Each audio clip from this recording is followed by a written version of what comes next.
parkway in my automobile, trying to get back to my pappy's corn liquor steal. Soon as I crossed that Buncombe County line, something in the air blew my podcast up high.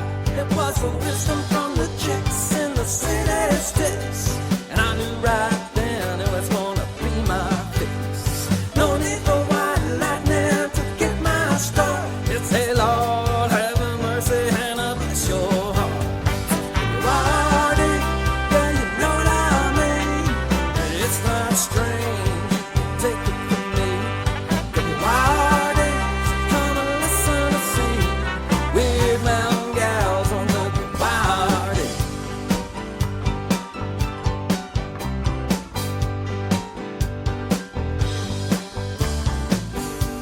Up on Weird Mountain, they've been getting their kicks, jamming on the porch just to hit and mash. Stirring up the pot, that's what they do best. They can dish it out till there ain't none left. W-Y-R-D, yeah, you know what I mean. No, it's not strange, take it from me. W-Y-R-D, so come and listen to see weird mountain gals on W-Y-R-D.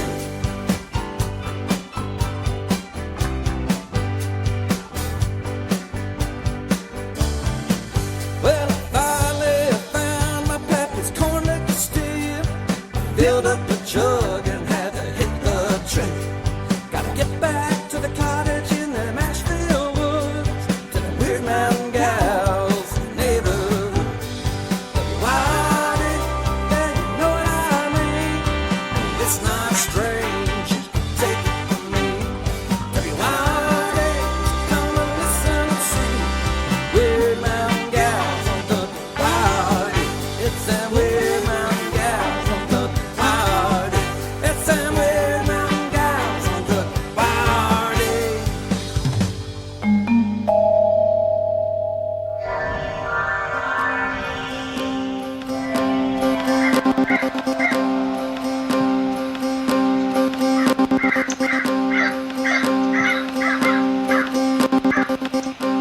Do you consider yourself normal?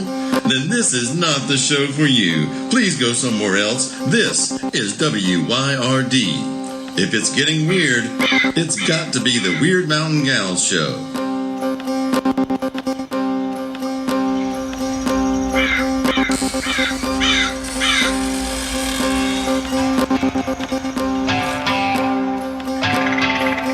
You're listening to Byron and Alicia, the Weird Mountain Gals.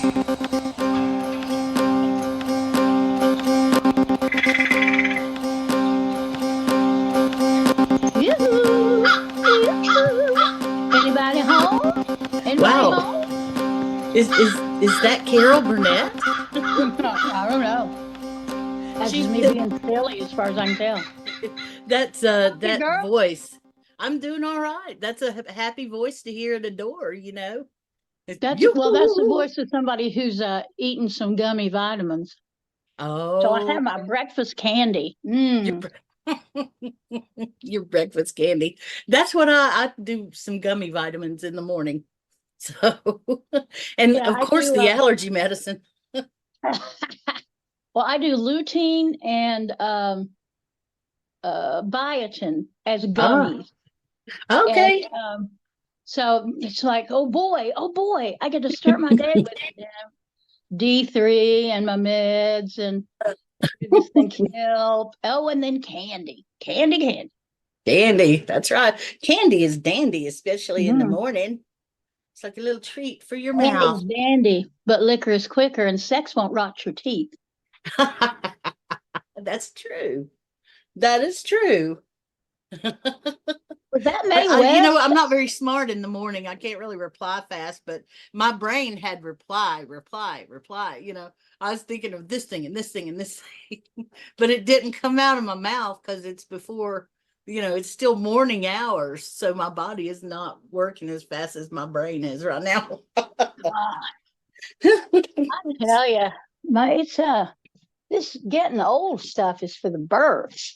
It's interesting and weird to be participating in the whole human experience of getting old.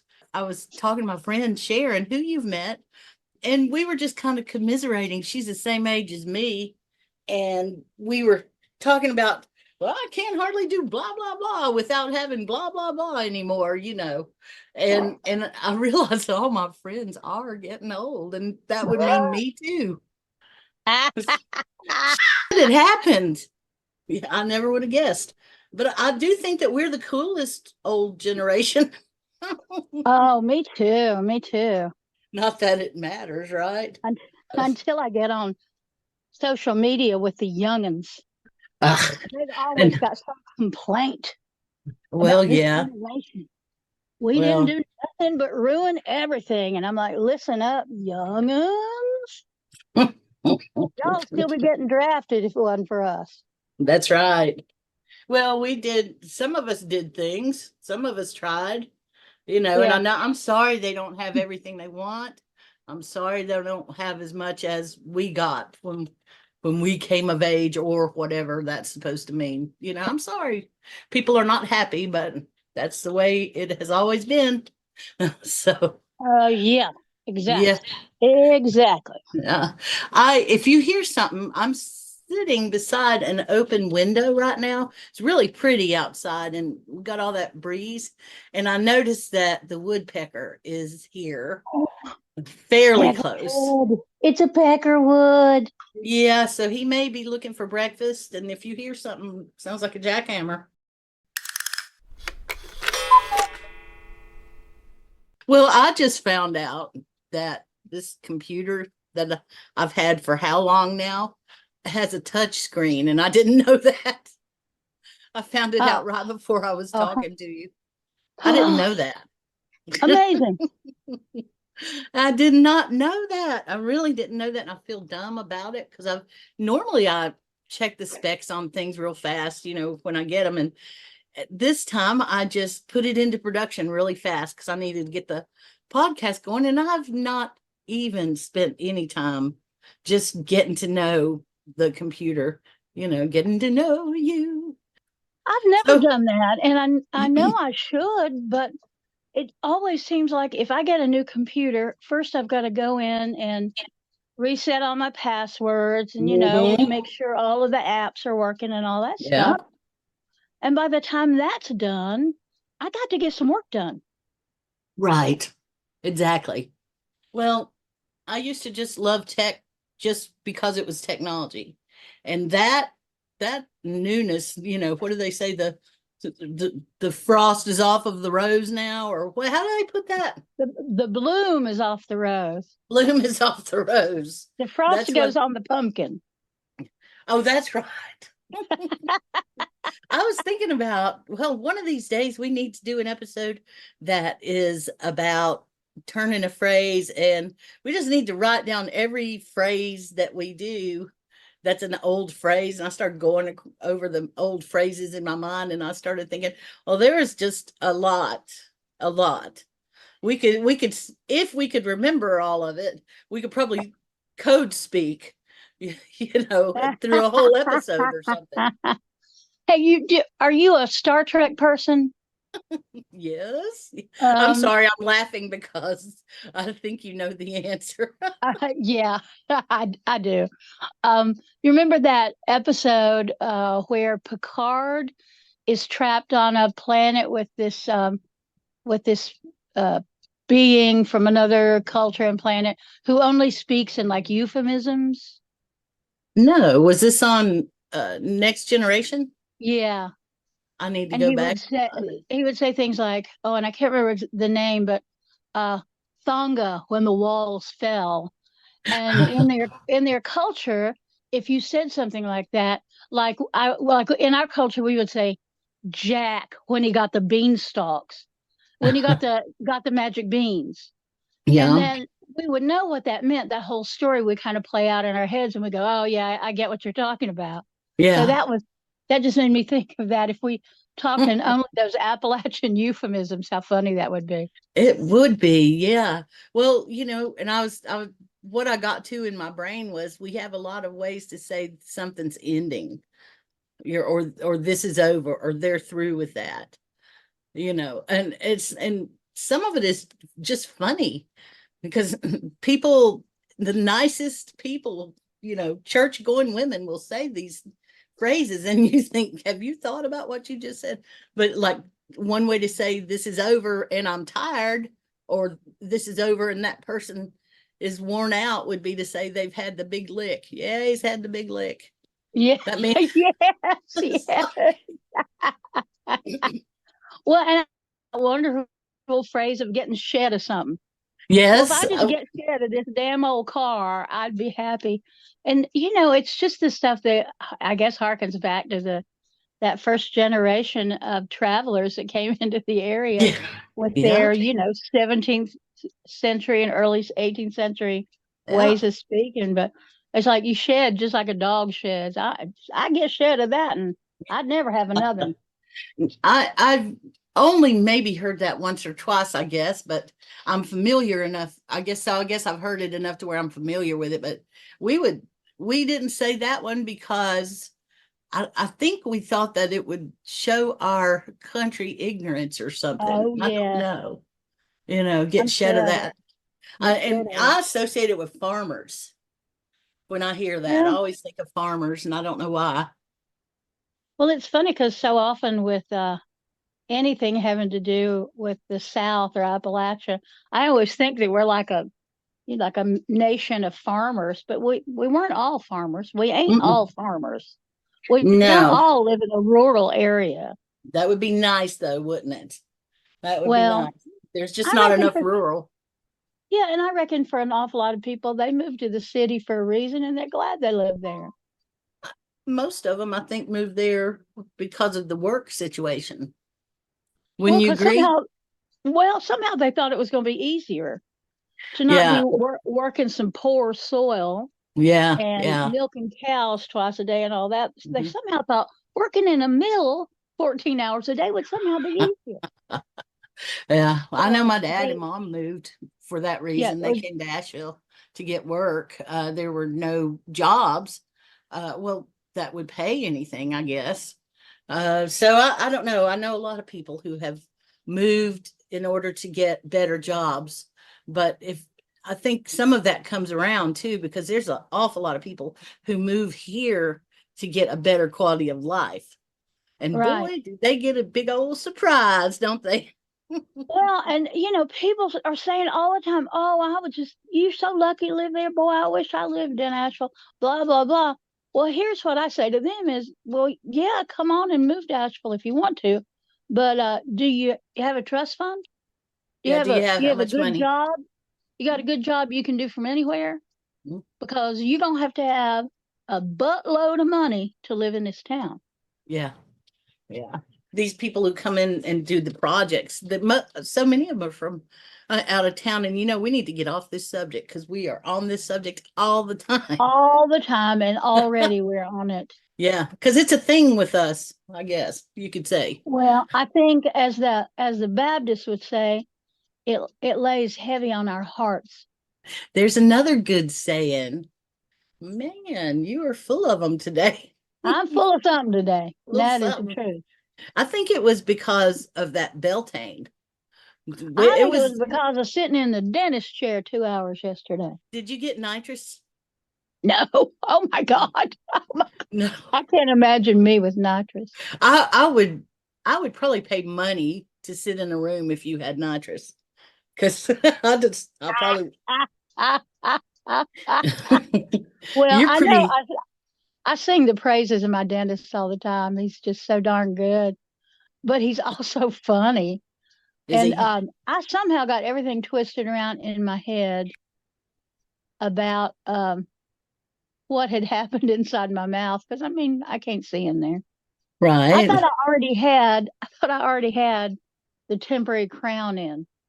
But when I was there 2 weeks ago, a week ago, a year ago, whenever I was last there, Yeah. uh, he did a root canal and a temporary filling. Oh, okay. Okay. So Okay. I went in uh, yesterday thinking I was getting my permanent crown. And they just looked at me like I'd gone goofy in the head and said, well, no, you ain't got a crown yet, missus. You don't get a crown today. And I was like, oh, well, all right, then today I'm going to be the queen.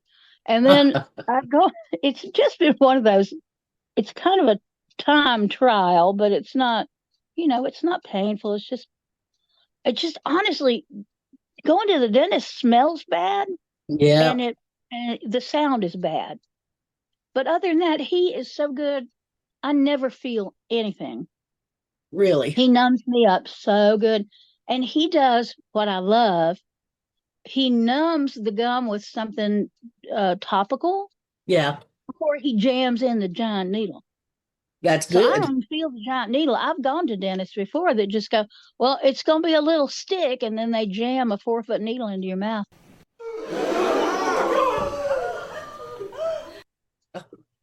But anyway, so it was. They were all very kind of. They weren't petting me or anything, but they were treating me like I was a little bit crazy. So that was Oh, okay because we were all laughing and stuff. And yeah. the gal that took care of me, um, we got to talking about parents, and she was saying that her daddy used to pick her up in Candler and take her out to her grandma's house in, I don't know, somewhere in Haywood, Okay. Jonathan Creek, I think she said, in Haywood County. And he would stop 4 or 5 times on the way and just talk to people on the porch. And sometimes they'd be playing music or singing or whatever. Oh, And she said, and it used to make me crazy because it would take us from the time he picked me up at school till nighttime before we would get to where we were going uh, because we'd have to stop at all these relatives' houses.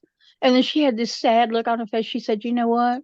I think back now, those probably were the happiest days of my life. wow. Isn't that fun? Yeah, So it's she's a bitter. clogger. She's on a clogging team. And so we had, that good old Appalachian conversation. I love them. I Me miss too. those days too. I remember we would go sometimes we would go to Robbinsville on a Saturday morning and come back on Sunday evening. Okay. So when we'd come back, we first place that we'd drive through it, we go through Stecoa, and there's always a little church there that would have some music going on. And if it was summertime, it'd be outside. And I remember sometimes we'd pass by a flatbed truck that would have a bluegrass band sitting there on it playing, a bunch of people there, And I miss that. I do. You never see that anymore. No, uh-uh. And I guess that it for practical reasons, because, well, it would be run over by tourists for one thing most of the year. And you have to, I guess the feeling is those sort of things should be controlled. But, those sort of things popped up as entertainment. It was kind of a way of life. And it just wouldn't feel the same, I don't think. If you just say, okay, we're going to go hire a bluegrass band from somewhere and put them on the back of a truck, that might be okay once or twice, but it wasn't. I don't know how to explain it. It just isn't the same. And maybe I'm just a snob about it. You think? Because No, music is no, music. I don't think it's being a snob at all. I think it's recognizing because we complain about our own culture too. Mhm. We are not the woohoo, everything about Appalachia is wonderful. We're not Yeah. those people. No. So I think it's important that we acknowledge the stuff that really good, precious stuff that we just don't. I mean, you can have it. Like Sheila Kay Mhm. invited people out Wednesday night, I think, out to the old Marshall jail. And they Yeah. were going to do a ballad swap, and there's going to be some music. And, well, you know how that all Yeah. goes. So it does happen, but it feels like it's not spontaneous because it used to be we were, that's just how we entertained ourselves, like you said. Right. So we didn't Right. come in and go on Netflix and watch all night, watch something.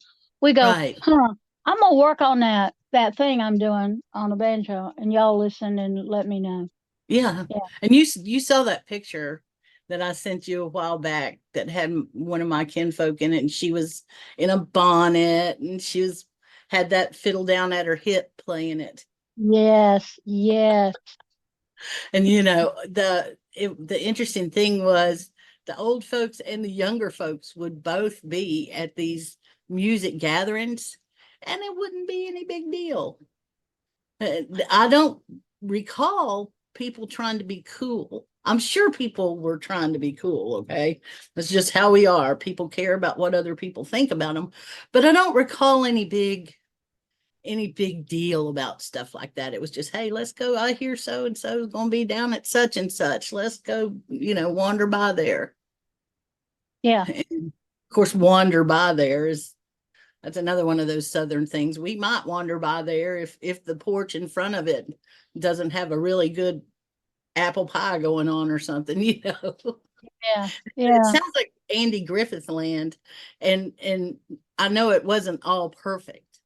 I'm only talking today. I was only talking about the perfect and good stuff, but there was a lot of the perfect and good stuff, and I don't think I appreciated it enough. Yeah. No, no, I feel the same way. I'm sure I didn't.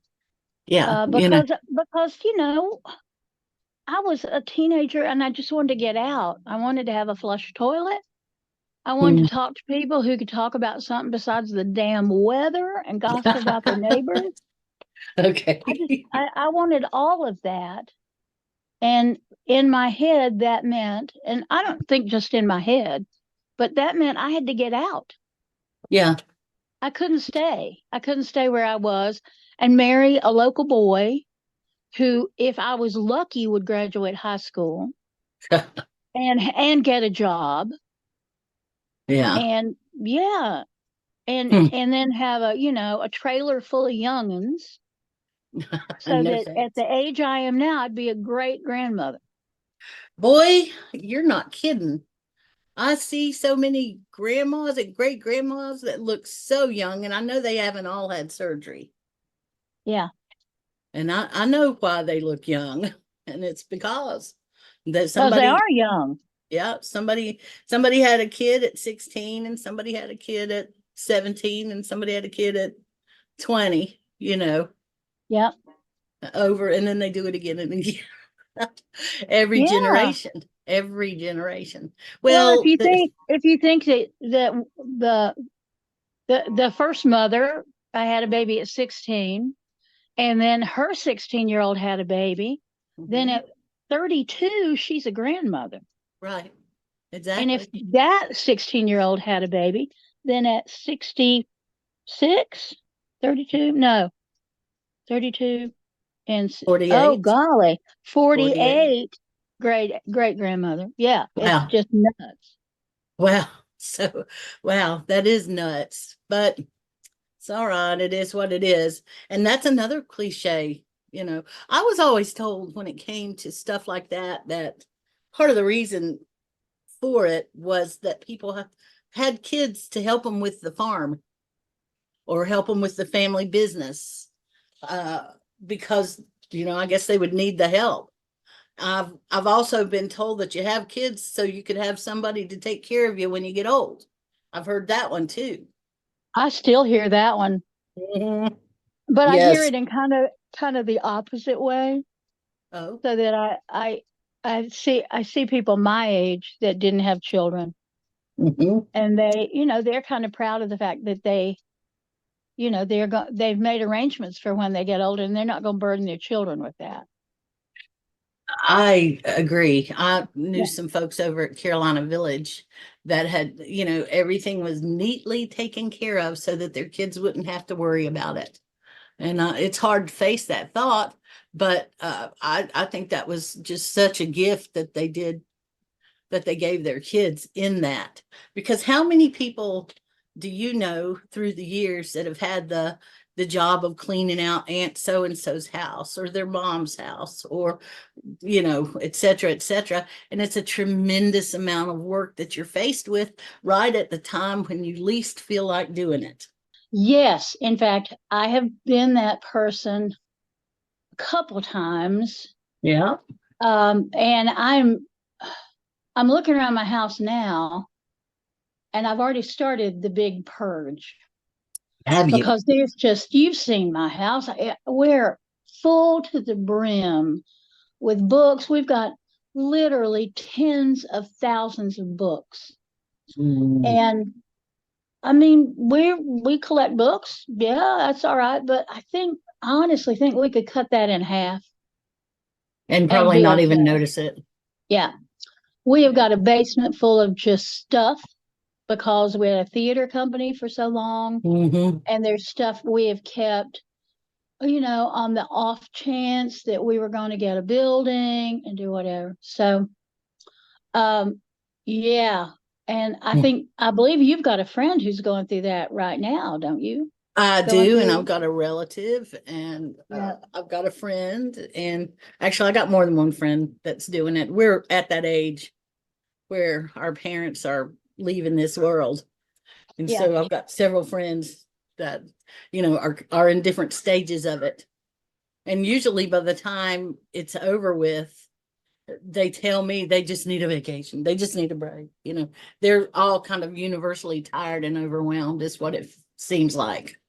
Well, So, especially if what happens is you see your last remaining parent through their final illness, yeah, and then you got to go and clean out the house. right. And And that that's is just, that's too much.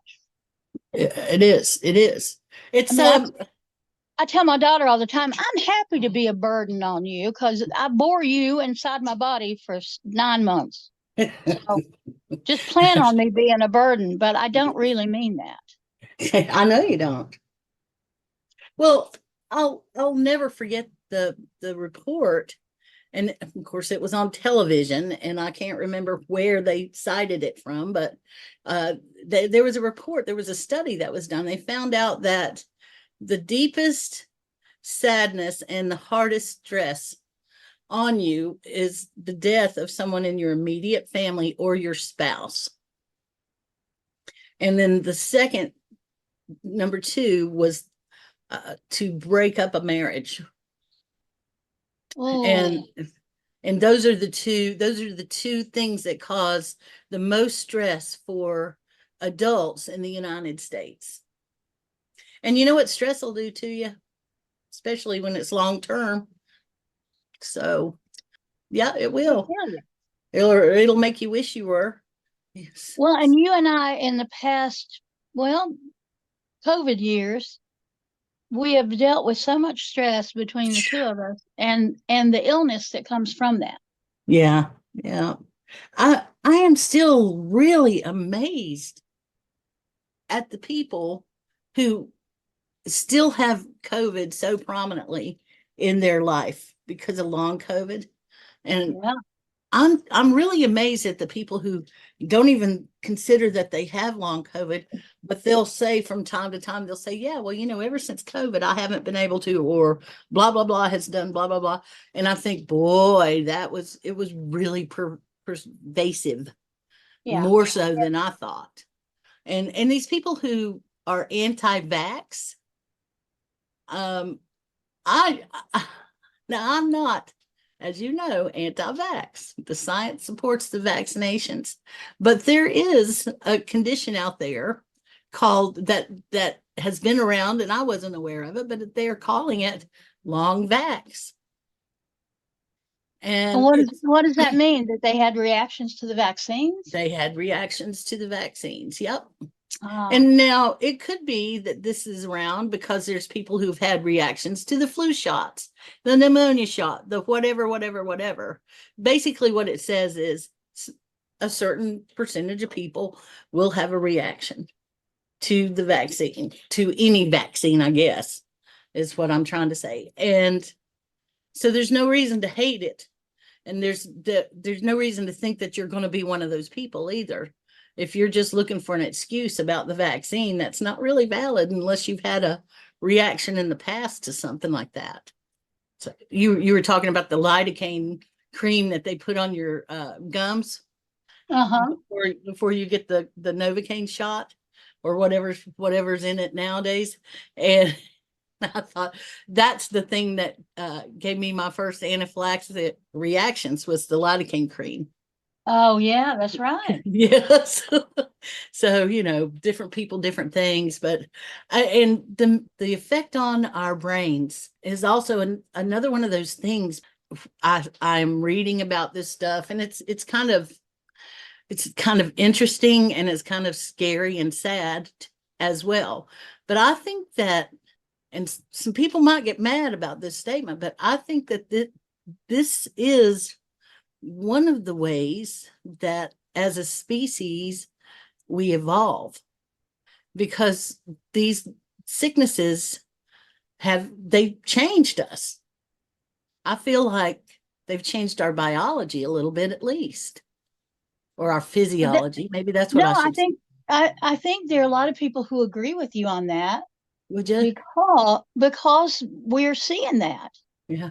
We're seeing genetic damage due to some of it. And I mean, I just think that that's one of the ways that we evolve.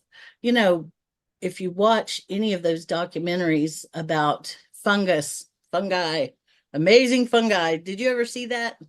Oh yeah, I movie? love those. I'm a big mycelium fan. Are you? I'm in Oh the yeah. Women of my Mycelium on Facebook, but those movies will explain to you that there's a theory that early humans wandered around picking up stuff and eating it, and they ate a fairly large quantity of mushrooms because it was fairly easy to find it, pick it up and eat one.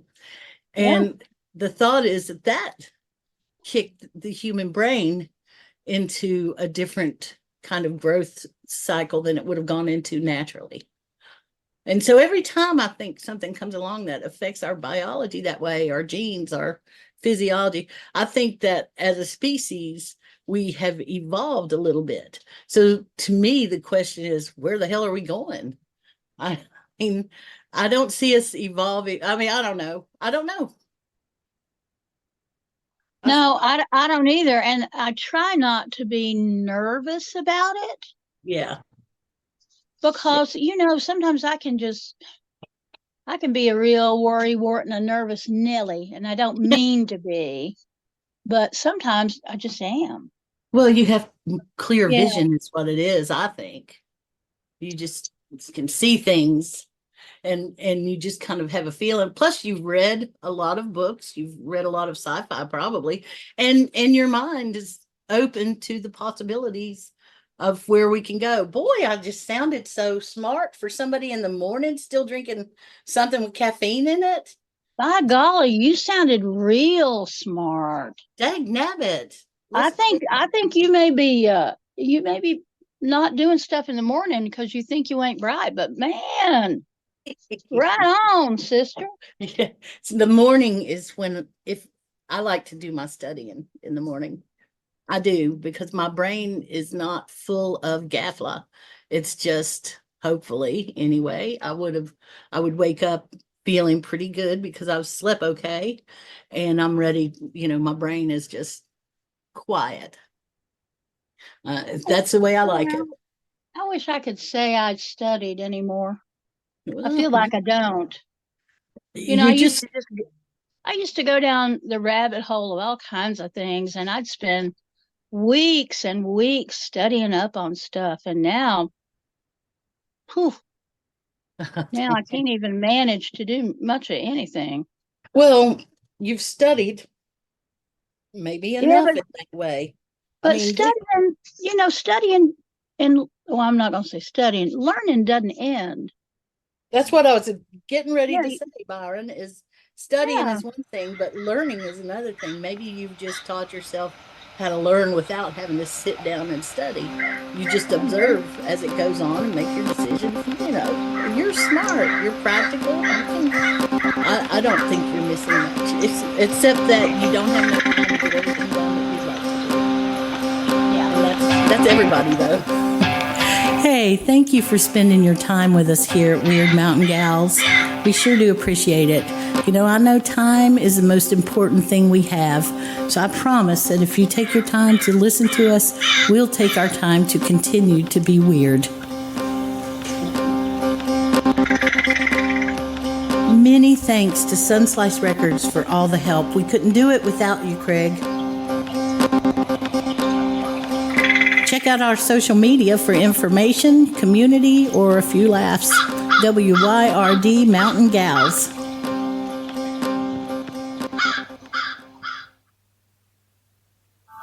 WYRD.